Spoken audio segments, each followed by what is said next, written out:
I'm burned out and I don't know what to do next. Hey, in this episode, we're going to be talking about the two different things that you could do to change your situation, to relieve the burnout, or to completely remove it altogether. Let's jump in. If you watched our last episode, we talked about the story of burnout, how it all got started in research, and how it's been fumbling ever since its discovery. Scientists have been looking at all sorts of reasons as to why are people burnt out and what can we do to help them get rid of the burnout.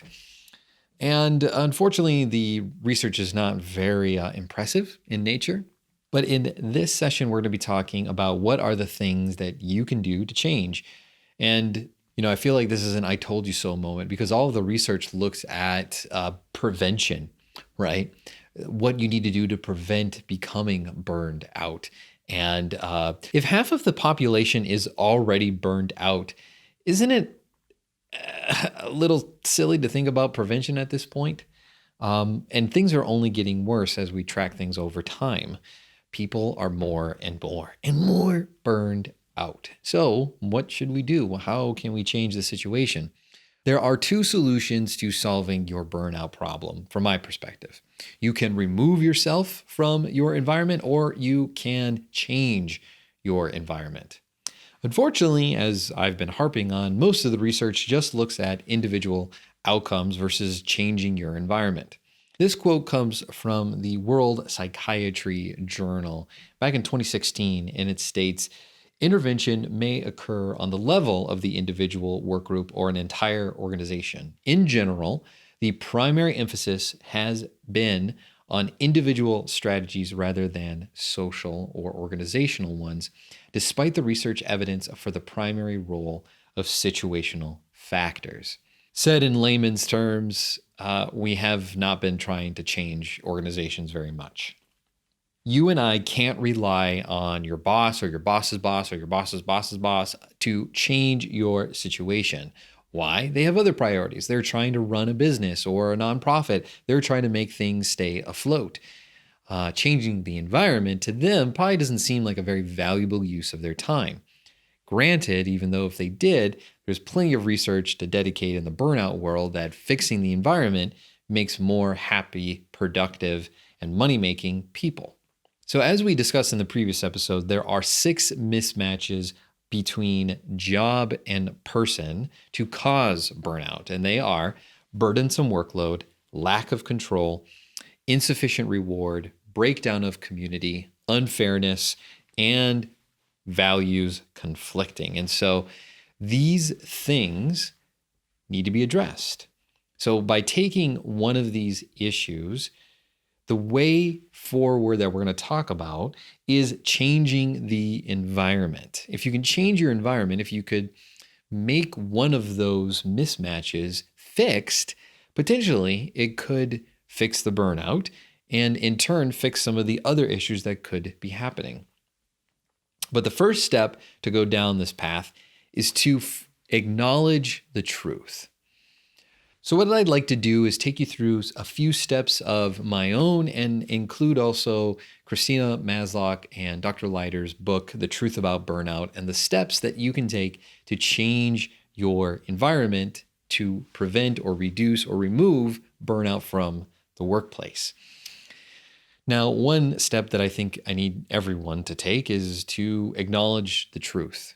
You can probably pinpoint one out of those 6 areas that is happening in your workplace. Maybe you feel like you haven't been rewarded for your hard work and you're looking for something because of it. Maybe you feel like over the last 5-10 years, management has kept adding more and more and more and more with less and less and less resources, and you haven't been compensated for it. You haven't been given the support you need to do your job. If you can pinpoint one of those issues, I'm sure it's something that you've complained to someone about. Maybe you've talked about to your husband or your wife, or maybe it's just something that everyone knows in the workplace, but no one directly calls out what needs to happen next. And the next step is to take responsibility. If there's one thing that I know burned out people feel is kind of like a victim. They feel like the situation that has happened is not their own doing, but it's because of the work that has made them in this way. Some people feel powerless about what they can do or how they can change their situation. Some people blame others for what has happened, and they just, they were like, oh, if I could just give them a good smack, then, things would be fixed. It doesn't usually end well that way, but sometimes people feel that. On a side note, sometimes I work with pharmacists who are burned out, and we have to talk about ownership, responsibility. And they kind of want to skip this step usually. They put their hope in the future, and that future is in a new job. But sometimes that future can be in their job now. They've just argued with themselves for so long to say that this job is a waste of time, it's a waste of money, it is a waste of my life, and I can't change it. I can't make the situation any better. And what I find to be true is that it's easier to not take responsibility for your circumstances. That you can say to yourself, well, I can't change my boss, I can't change my coworkers. Wait, I've got a person on my team and they're a pain in the butt and they've been there forever. There's no way they're going to get fired.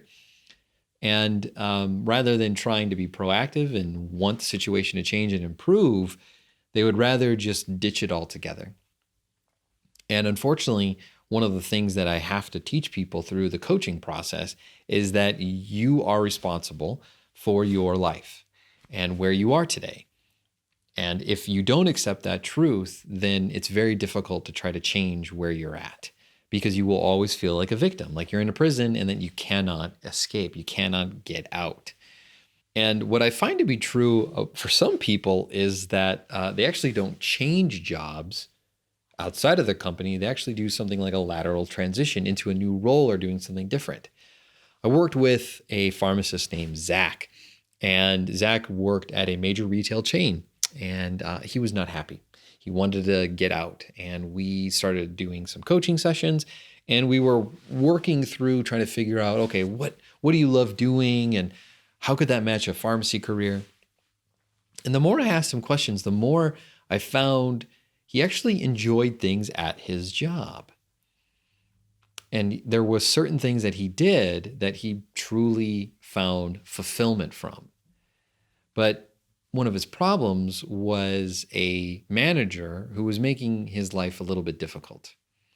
Well, by working through some of these issues and by kind of coming to terms with what had happened in the past, and honestly just some straight up forgiveness, which was cool to see from him, he was able to transition into more of a clinical role where he was doing some health screenings on a regular basis for his job.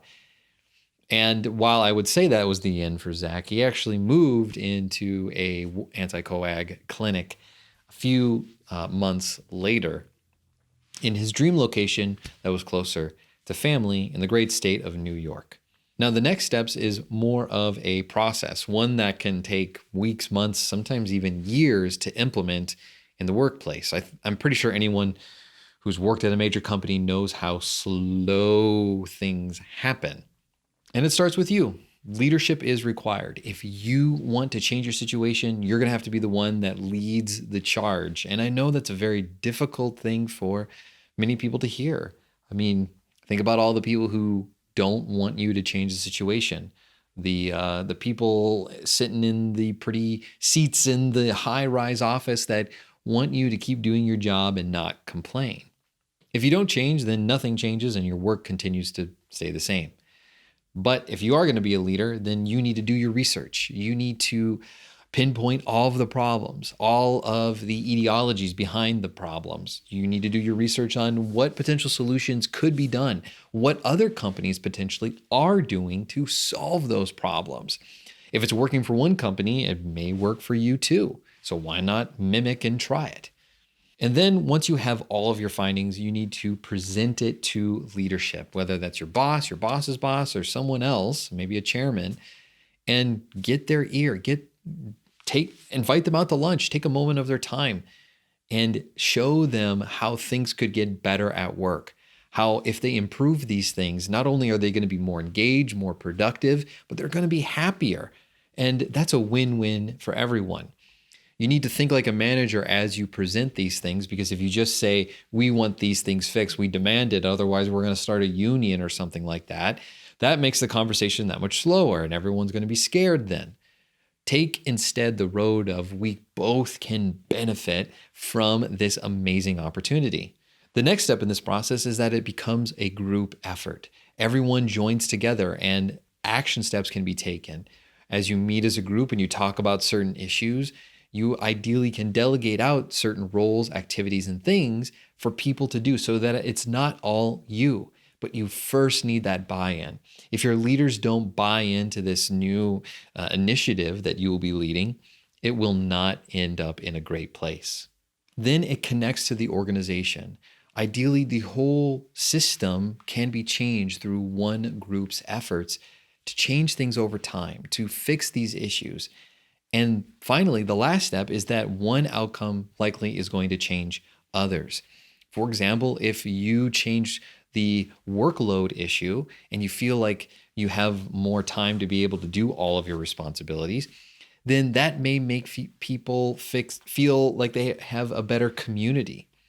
What better way to bring people together than to try to fix a common goal or a common problem together? And that community holds people in the organization. And so, as you can see, one issue fixed could solve another. And this outcome of fixing the burnout issues is a process. It's not something that can be done overnight or one and done. It is something that continuously needs to improve. Personally, I believe that every quality assurance program within a company should be focused on these issues, because it's not just about the product or the service that you provide as a company, it's about your people. And if they aren't happy, soon your customers will not be happy. So this is the process that anyone could start to fix these burnout issues. You shouldn't rely on anyone to try to fix them for you. It's up to you to do so.